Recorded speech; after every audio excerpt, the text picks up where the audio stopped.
U.S. President Joe Biden announced new sanctions on Cuba Friday in response to the Cuban government's crackdown on pro-democracy protesters.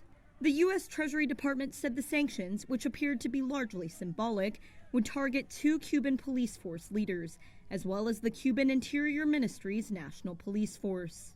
A senior administration official said Biden had been working on a plan to provide wireless communications to Cubans and increase U.S. embassy staff in Cuba. Biden says he's also asked the Treasury and State Departments to report back on remittance payments from Americans to Cubans without profiting the Cuban government. In a meeting with Cuban-American leaders on Friday, Biden promised more sanctions are sure to come. So I want the Cuban-Americans to know that we all around this table, and myself included, see your pain, we hear your voices, and we hear the cries of freedom coming from the island.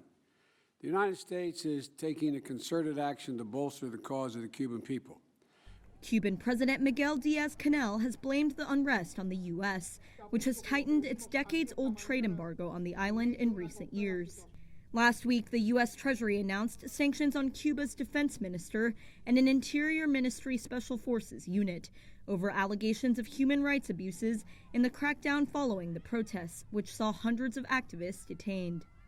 Both Republican and Democratic lawmakers have urged more measures.